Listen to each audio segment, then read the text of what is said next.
Good morning third class. सभी बच्चे संस्कृत की बुक निकालेंगे।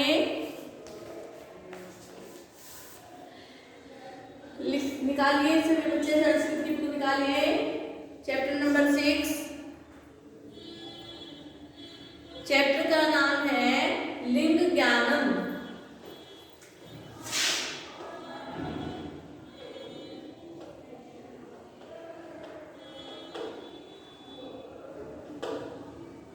आज हम इसकी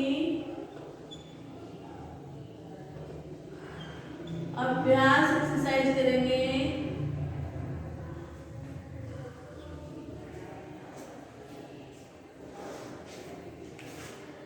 ठीक है, सभी बच्चे निकालिए। कल हमने चैप्टर को पढ़ा था,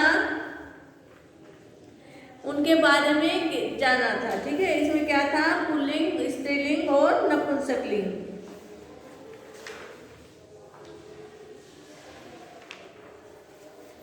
इससे पहले हम इसके क्वेश्चंस लिखेंगे।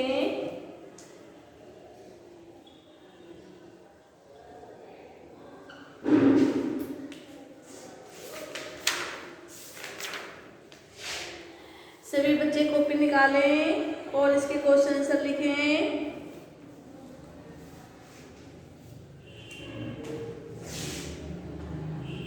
प्रश्न नंबर 1 है,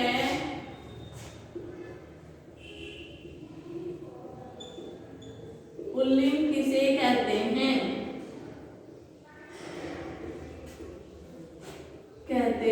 सभी बच्चे लिखेंगे।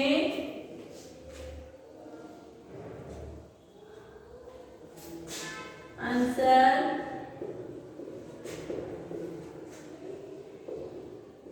जिन शब्दों में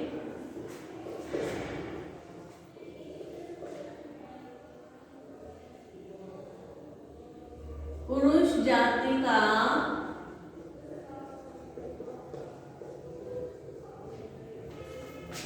बोध होता है, तो क्या होता है?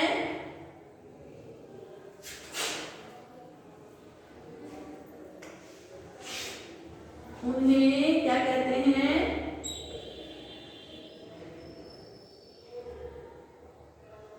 उन्हें पुल्लिंग कहते हैं।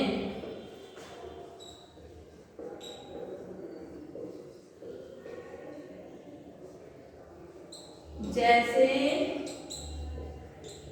कल हमने आपको उदाहरण भी दिए थे, पुल्लिंग, स्त्रीलिंग और नपुंसकलिंग। पुल्लिंग किसको बोलते हैं? जो पुरुष जाति का बोध कराते हैं। ठीक है, जैसे घोड़ा, बकरा, ऊंट, पुरुष, बालक। ठीक है, कल हमने आपको पुरुष जाति का बोध कराया था। जैसे जनक है, जनक का अर्थ है राजा।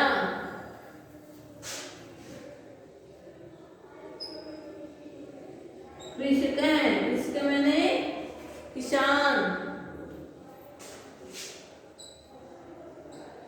अश्व है, अश्व मैंने घोड़ा।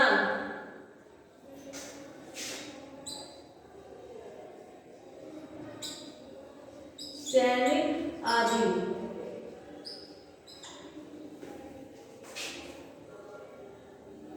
सभी लिखेंगे।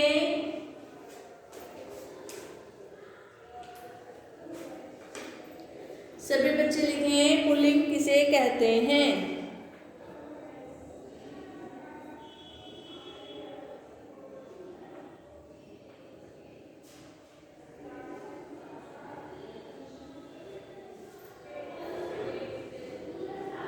हम आपको अगर क्वेश्चन देंगे तो ऐसे भी दे सकते हैं, जैसे पुल्लिंग के उदाहरण लिखो। सिर्फ आपको पुल्लिंग के उदाहरण लिखने हैं, उसकी व्याख्या नहीं बतानी।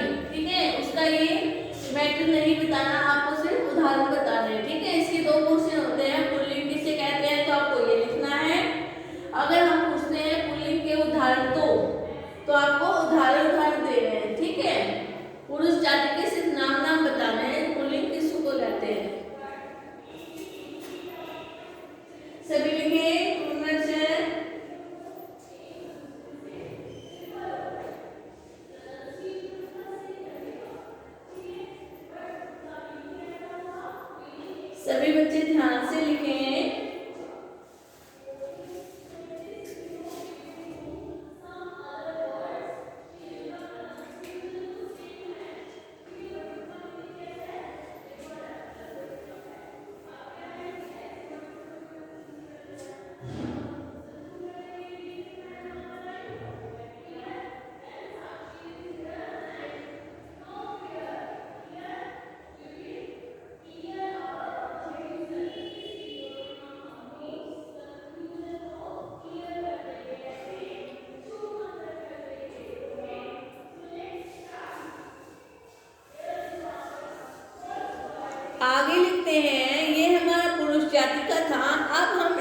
जाति के बारे में पूछते हैं कि स्त्रीलिंग किसे कहते हैं।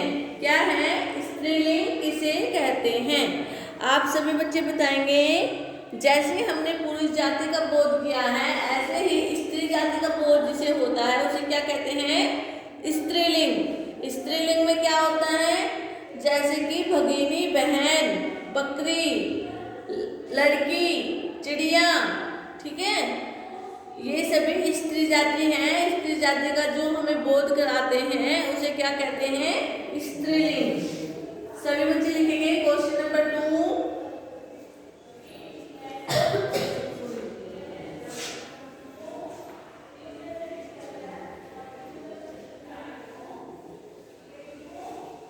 सभी बच्चे लिखें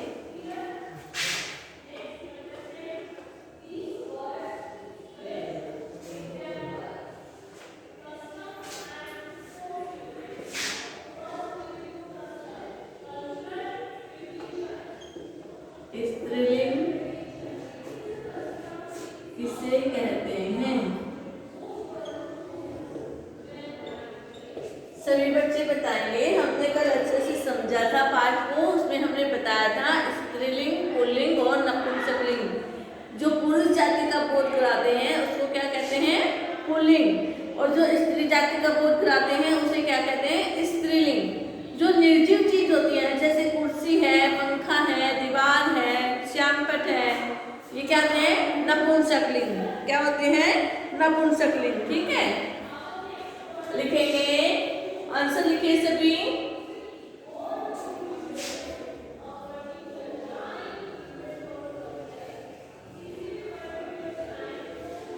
जिन शब्दों से स्त्री जाति का बोध होता हो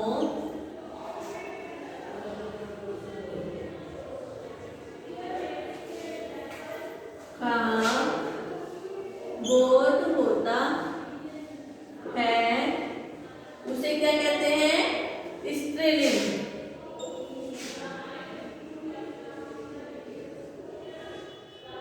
उसे स्त्रीलिंग कहते हैं।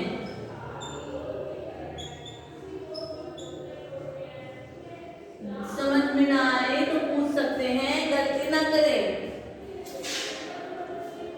जैसे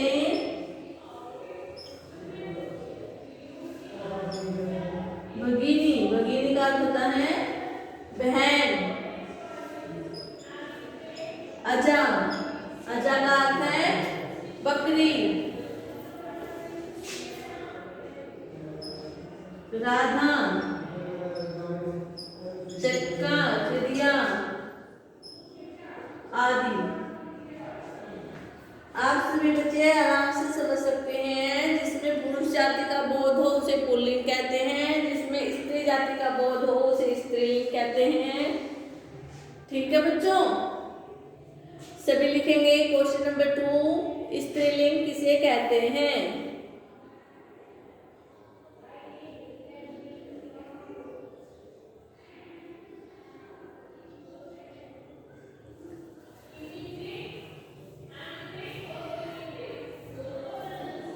सभी लिखें, गलती ना करें, साफ और सुंदर राइटिंग में लिखें, कॉपी को साफ सुथरा बनाएं। ओके क्लास,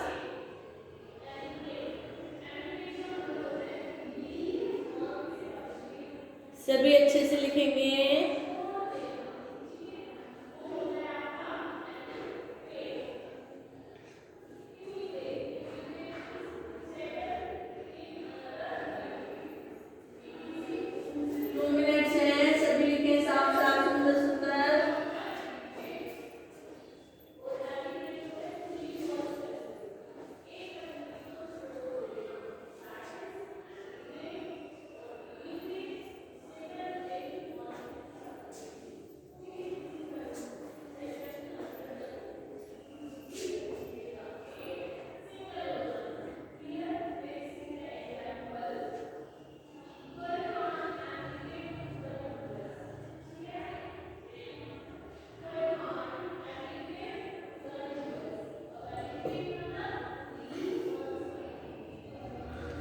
सभी ने लिखा?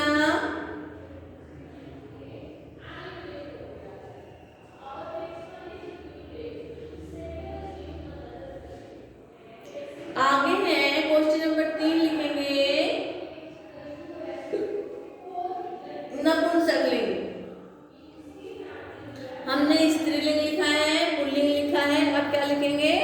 नपुंसकलिंग। लिखिए।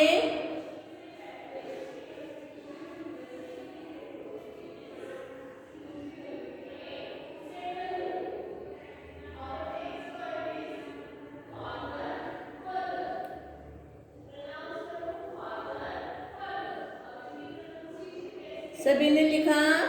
अब हम लिखेंगे आगे नपुंसकलिंग किसे कहते हैं। Question number 3।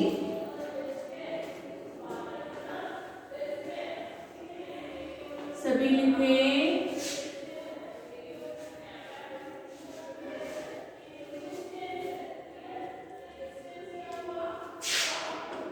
प्रश्न नंबर 3 है नपुंसकलिंग किसे कहते हैं? किसे कहते हैं? सभी लिखेंगे। आंसर लिखिए इसका।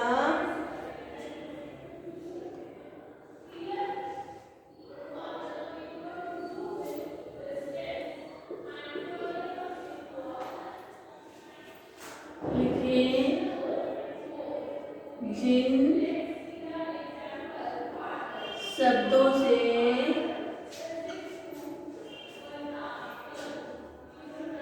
निर्जीव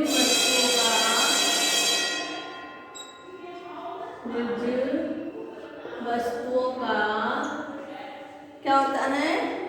बोध होता है।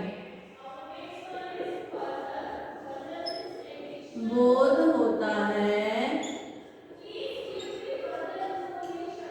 उसे क्या कहते हैं? नपुंसकलिंग। उसे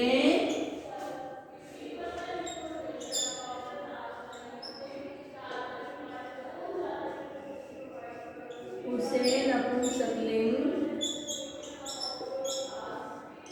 कहते हैं। जैसे उदाहरण लिखेंगे। क्या उदाहरण हमने बताया था? जो निर्जीव वस्तुएं होती हैं उसे नपुंसकलिंग कहते हैं। जैसे कि पत्रम, चक्रम, आम्रम। सभी लिखें।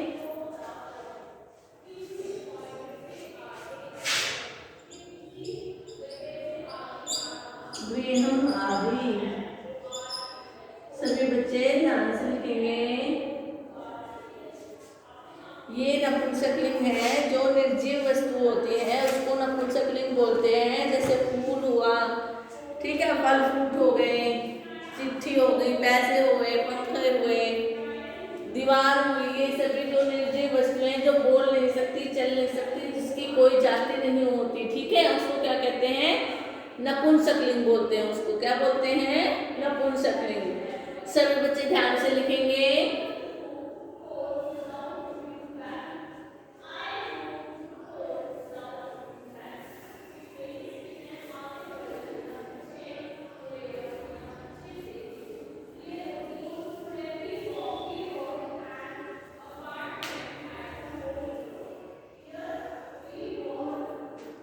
सभी बच्चे लिखें ध्यान से।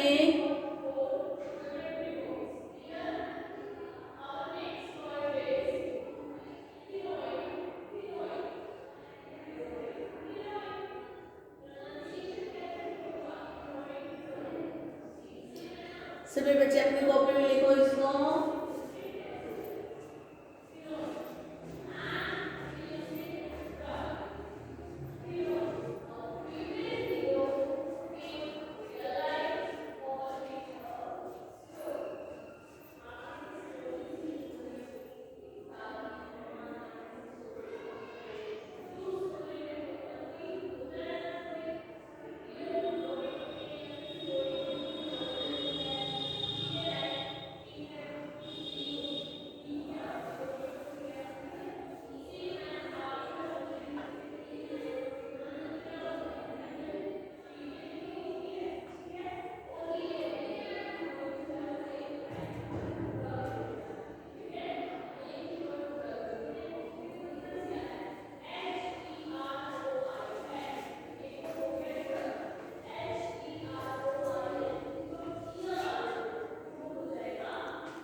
हमने चैप्टर लिंग ज्ञानम, हमने चैप्टर को अच्छे से पढ़ा है, उसको समझा है, लिंगों को भी समझा है। फिर से एक बार रिवाइज करते हैं। शब्द के जिस रूप से उसके स्त्री वर्ग का, पुरुष वर्ग का या नपुंसक वर्ग का होने का बोध होता है उसे क्या कहते हैं? लिंग कहते हैं। क्या कहते हैं? लिंग कहते हैं। फिर आगे है, लिंग के कितने भेद होते हैं? लिंग के 3 भेद होते हैं। कौन कौन से? स्त्रीलिंग, पुल्लिंग और नपुंसक लिंग। कौन कौन से भेद होते हैं? स्त्रीलिंग, पुल्लिंग और नपुंसक लिंग। आगे पुल्लिंग हमने करवाया है, पुल्लिंग किसे कहते हैं? फिर है स्त्रीलिंग करवाया था, स्त्रीलिंग किसे कहते हैं? ये नपुंसक लिंग है, नपुंसक लिंग किसे कहते हैं?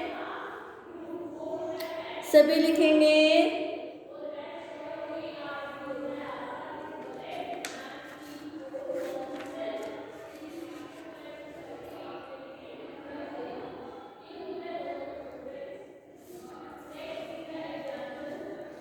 अगला क्वेश्चन है हमारा,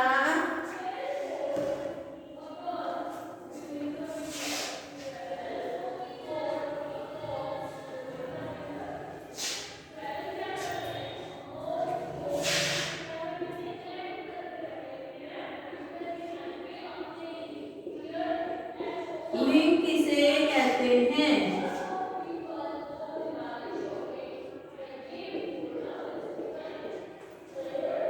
सभी लिखेंगे।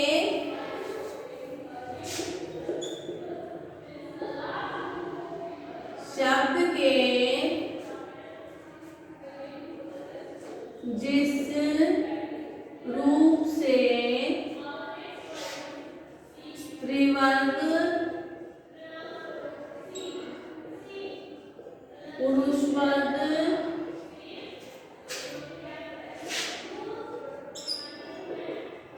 नपुंसक वर्ग, ठीक है,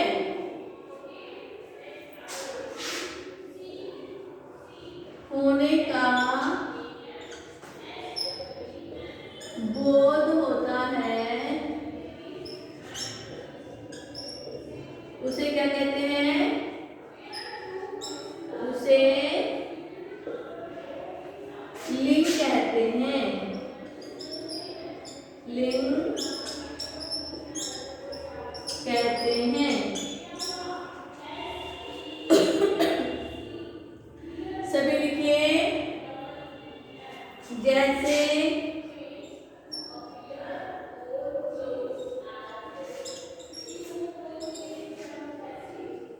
चटका, अस्वह, आम्रम।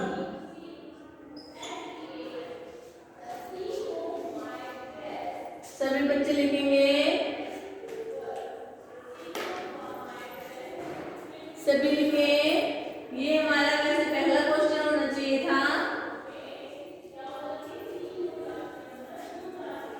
लिंग किसे कहते हैं?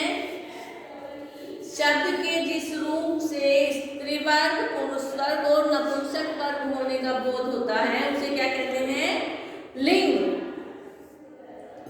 चटका स्त्रीलिंग, अस्व पुल्लिंग, आम्रम नपुंसक लिंग।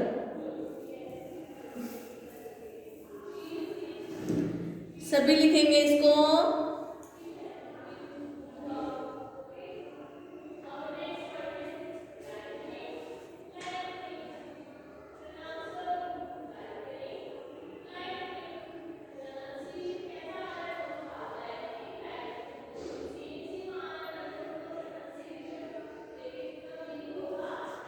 सभी बच्चे लिखिए कॉपी में।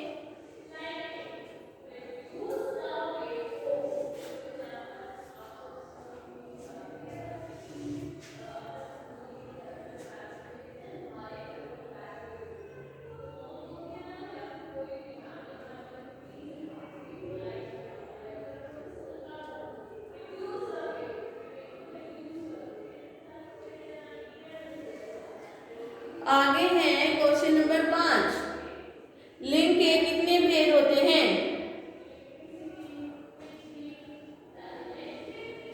लिखेंगे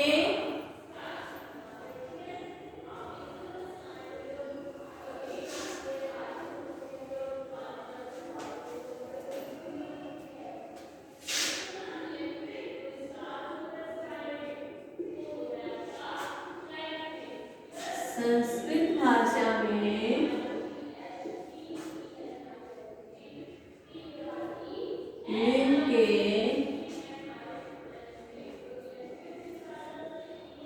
कितने भेद होते हैं।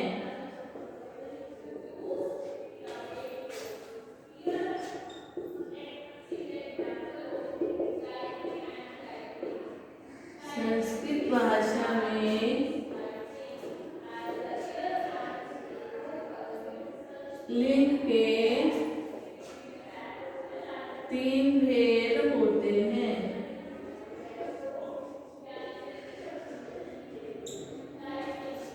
नंबर 1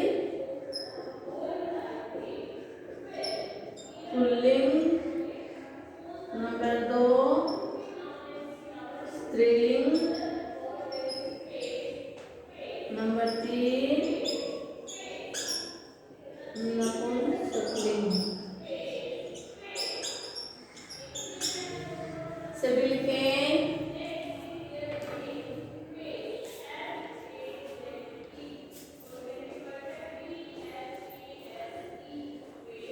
सभी बच्चे साफ साफ और सुंदर राइटिंग में लिखेंगे इसको।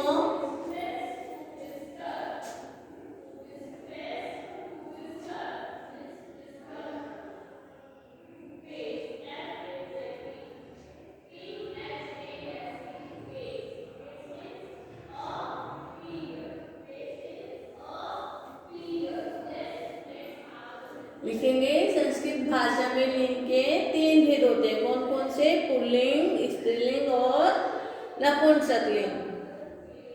सभी लिखें। ये हमारा आज का था। कल हमें इसके आगे की अभ्यास एक्सरसाइज करेंगे। आज हमने इतना ही किया है। सभी बच्चे इसको अपनी कॉपी में लिखेंगे।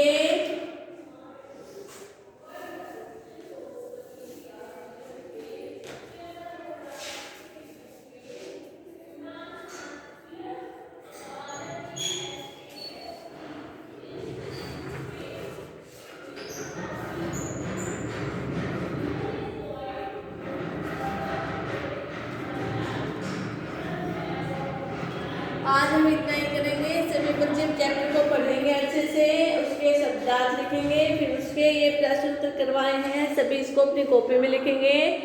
साफ और सुंदर शब्दों में लिखना है। Okay class? नहीं समझ में आए तो पूछ लें। Okay, thank you class.